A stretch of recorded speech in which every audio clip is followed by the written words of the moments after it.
But you guys won the national title last year, came up short in this one. Would that leave any kind of void that y'all were just determined to kind of take care of today? Well, what's the question? I'm sorry. I said last, I said, may seem like a silly question. You guys won a national title last year, but came up short in this game. How Yeah. important was it to make up for that, for lack of a better word, today? Yeah,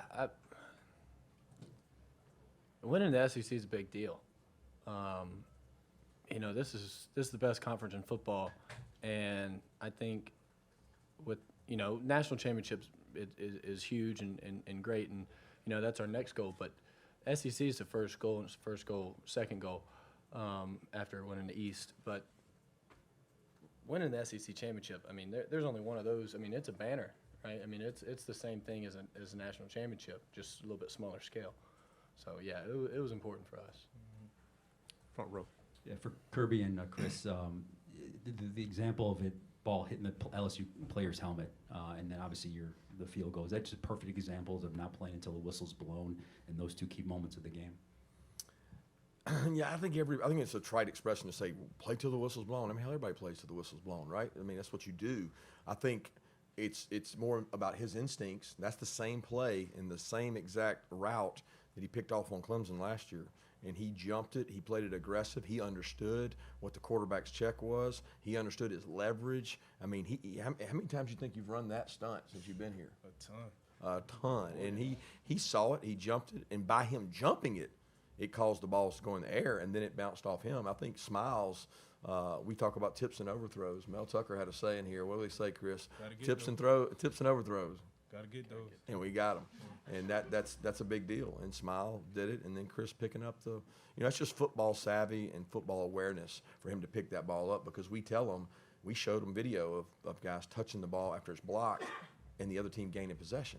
But we also say, if you can score, go do it. I don't know if you remember last year, we blocked one on Alabama in the national championship game, and Lewis or Quay, about messed it up, and they would have gotten the ball. And so we use that as an example of don't touch it. And Chris thought about that. You could see him thinking about that. Then he realized there's nobody covering, so he went. Yeah, I just think same thing Coach said, just savviness and instincts and just understanding what we want to get done when we step out there. Hey, Kirby, I know it's early, but anything on the McConkey and McClendon front? McClendon is a light MCL. Don't know how long it'll be. He wasn't able to go back in, obviously, and I don't know what grade it is. We'll get it looked at tomorrow. Lads is continuation of what he's been having. His knees have been bothering him, and he has some tendonitis in there, and it didn't so much hurt him on the play. It just started aggravating him more, and it didn't feel like he could go. Left side. Stetson, you had a moment when, after your touchdown pass to Darnell, you kind of looked over to the sideline and just shook your head. What was going through your mind? It's fun to throw to somebody that big and that fast. Thank you for bringing him here, and thank you for calling that play. No, but I mean, I don't know. I felt like we were in a rhythm. I don't know. Was that no? That was Lads was the one right after. I guess that was the next driver, or I can't remember. Sorry. But yeah, we're in a zone. It felt like what we were calling, we were executing, and we were having fun playing football there. All right. Question for Kirby and Stetson. Kendall had another game where he had several big runs. Just how big has he been in these last few games, particularly once he's come back from that injury? Man, his toughness. I thought tonight was the first time that he really had his pad level and was running through contact. He's made some big runs, but tonight it was his pads were lower. He ran over people, kept his legs churning. Of course, he had the explosive ones. He's looked really fast when he's broken out of there, and it's almost like he's gaining steam at the end of the year as he's run the ball. Right here in the front. This one's for Chris. Hey, Chris, congratulations. Earlier in the week, you said 4 times the charm. You've been here. This is your 5th year. I just wondering how it feels to finally get this one. I know you have a lot of football left to play, but how does it feel to win this game the fashion that you did on the stage that you did? It feels amazing. Just coming up short so many times, just to finally be able to get a win, it feels great for sure. Fourth row. Kirby, did you call the 2-point conversion so you all could use that play? And Stetson, your view on that play on the field? we went with it because it was by the book. By the book, we felt like that differential made it right. I think it was 25 to go to 27. Is that right? But it was just by the book. So the book said, you know, if they were able to score, the analytics were go for 2. And I told Monk, and I was like, we might should have saved that play because it's one we've worked on for a long time. But in football, you don't save plays. You run them when you need them, and we didn't know what was going to happen the next 3 to 4 series. So we executed it. Yeah, I liked it. It was fun to just see it. I talked to AD in the huddle because he hadn't played that much, and I was like, all right, this is you, brother. And so I sprinted left, tossed it to him, and he actually threw a spiral, I think. Yeah. I don't think he's thrown one of those in practice. I don't think he's read that play. No, For- somebody else repped it. it's We don't been- need to talk about that. Yeah, it's all right. You know, me and AD have something that you'll never have. What?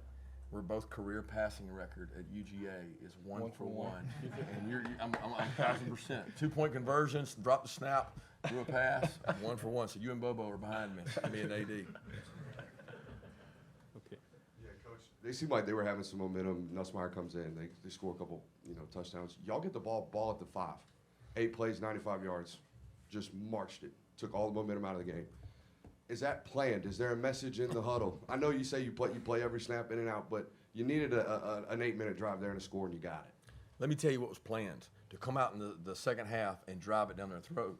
And we were doing that, and we had a little mishap, okay? And so that was the plan, and the plan was being executed, all right? And we didn't play real good defense tonight, but there were some opportunities that they didn't just make plays. We just didn't make plays. You know, Malachi had a couple of tough plays that he makes those plays every day in practice, and I would bet money on Malachi playing a half safety 1,000 times. He misjudged the ball, and the kid is crushed for it. But you know what? He's going to be a better football player for having experienced it. And we gave up some plays that we probably shouldn't have. But you give them credit for that, and we got to continue to grow. But I thought the play of the game was the Marcus Rosemy screen.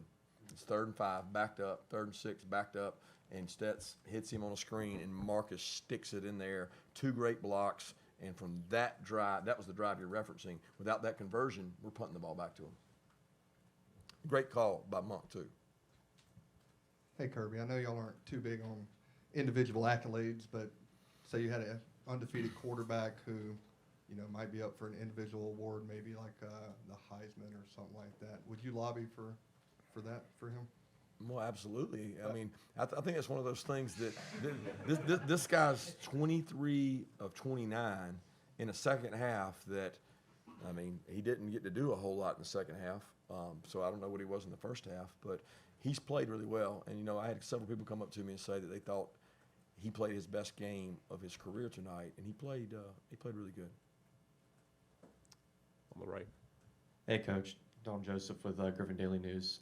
You mentioned that 3rd down play and just how physical you guys were and able to get that first down. How proud of your team on how physical they are to make those plays, especially your receivers that are able to make those blocks. Yeah, the physicality at our place comes out every day in practice. And the thing I'll never shy away from or tell people is that physical wins in our league. You see, our league's different. Our league's tough. Our league's hard. Week in and week out, it's extremely physical. There was more depth in our league this year than I ever remember. I mean, top to bottom. You look at what Vanderbilt's able to do, what South Carolina's able to do, what Mississippi State's able to do. Everybody is really physical. So you've got to set yourself apart, and you've got to have a culture, and you've got to build your culture around guys who think toughness matters. Because if toughness doesn't matter, you got no chance in this league. You win on the road with toughness, and I thought we won tonight with some toughness. 2 final questions right here in the middle, second row. Yes, Stetson, obviously the last 2 performances in here have been really strong for you. Can you talk about your comfort level playing here and I guess the likelihood that you'll be back here again in a few weeks? Well, I don't know. It goes into all those decisions. But I don't. Yeah, I mean, we like this place. We played pretty good here. I don't know if it's the turf or the humidity, because good Lord, it was hot in there today. I mean, I'm about to cramp up sitting here. And I don't even barely run. But, I don't know. I don't think it's anything about this place in particular. I think we just had a good game plan and went out and executed it. Final question, front row. Kirby, my question is similar about that. Obviously, tomorrow's the selection show. How much do you know about what awaits you guys, who the opponent might be, and did you see, a little bit of the chaos that took place before your game got played?